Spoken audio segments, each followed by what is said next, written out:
Anima mia. Ti chiedi come mai io non moltiplichi i miracoli di guarigione, in ascolto dei miei amati figli, che soffrono e che implorano la grazia.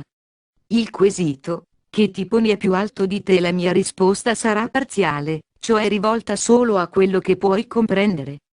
Ti chiedi perché, per mezzo dei miei servi, io non conceda tante guarigioni fisiche e nella tua piccolezza, pensi che esse porterebbero a tante conversioni e alla gloria del mio nome. Non è così semplice come tu credi. La tua bella fede, che crede che tutto io posso, mi glorifica, ma, in verità, tu non mi conosci abbastanza né conosci abbastanza il cuore umano per poter giudicare gli eventi. Non conosci l'unione, che esiste tra me e gli uomini e tra gli uomini tra di loro. L'unità del creatore e della creazione rimane un mistero per gli uomini, come pure è mistero l'unità della Santissima Trinità. Prova a riprendere il passo del Vangelo quando Gesù guarì i 10 lebbrosi. Come ricordi, Gesù si rammaricò del fatto che solo 1 su 10 tornò a ringraziare. Cosa volle dire con questo? Che Dio ha bisogno dell'umana gratitudine? Non è questo. Erano tutti e 10 i lebbrosi guariti che avevano bisogno di tornare a Dio, e la guarigione ottenuta poteva essere il mezzo del ravvedimento. Cosa che non avvenne per 9 e avvenne per uno solo. È una proporzione, che rattrista il cuore, vero?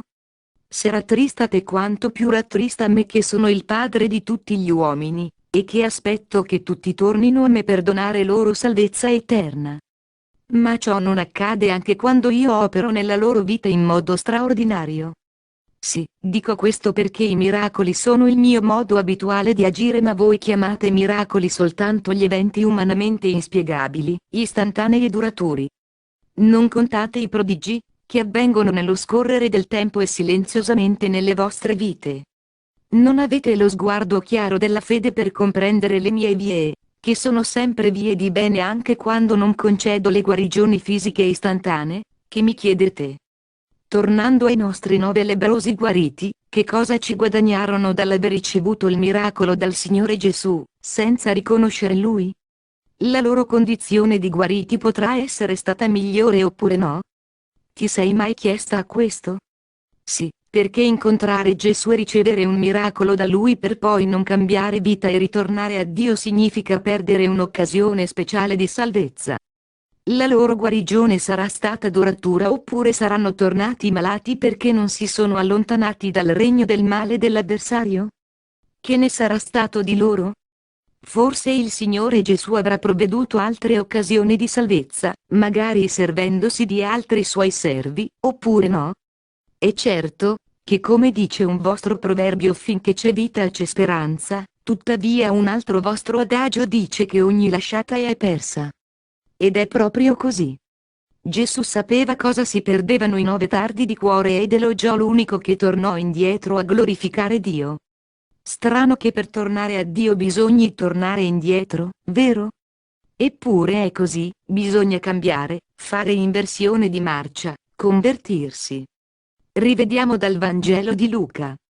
Entrando in un villaggio, gli vennero incontro 10 lebbrosi, i quali, fermatisi a distanza, alzarono la voce, dicendo: Gesù Maestro, abbi pietà di noi.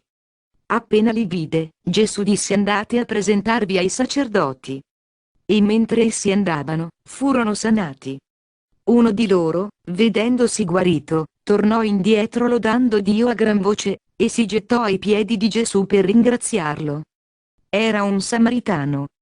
Ma Gesù osservò: non sono stati guariti tutti e 10? E gli altri 9 dove sono? Non si è trovato chi tornasse a render gloria a Dio, all'infuori di questo straniero? Egli disse: alzati e va, la tua fede ti ha salvato.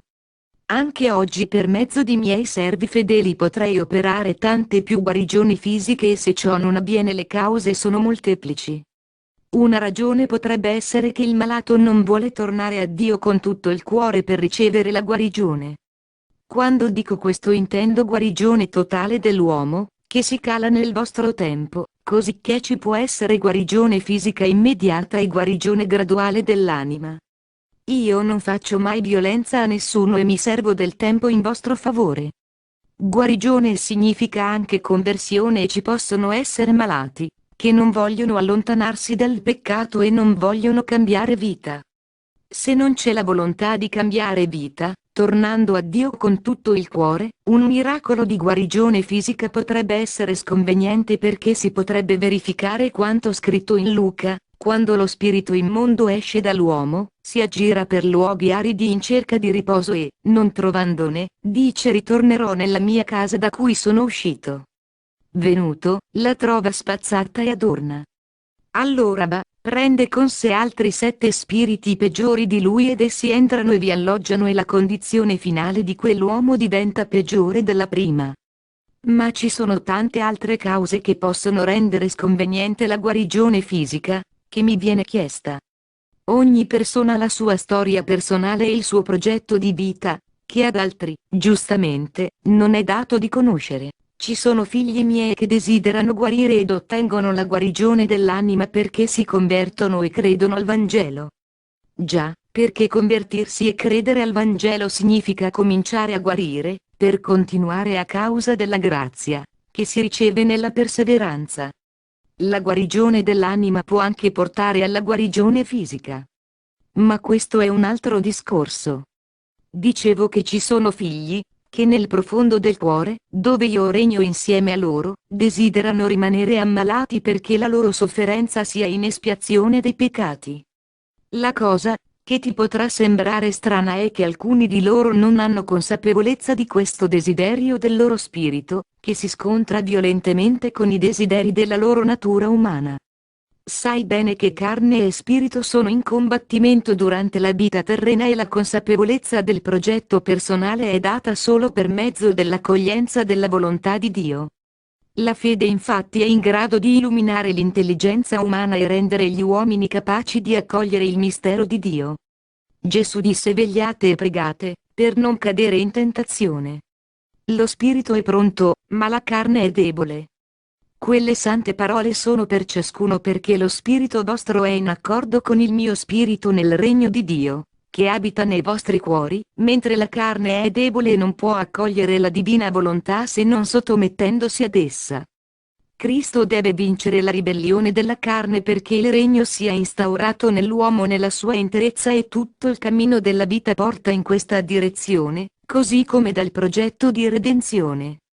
Quindi, può accadere che lo spirito dell'uomo sappia bene che è necessaria la sofferenza purificatrice perché il nemico sia vinto ed accetta questo perché conosce lo spirito del Signore, che guida alla salvezza eterna.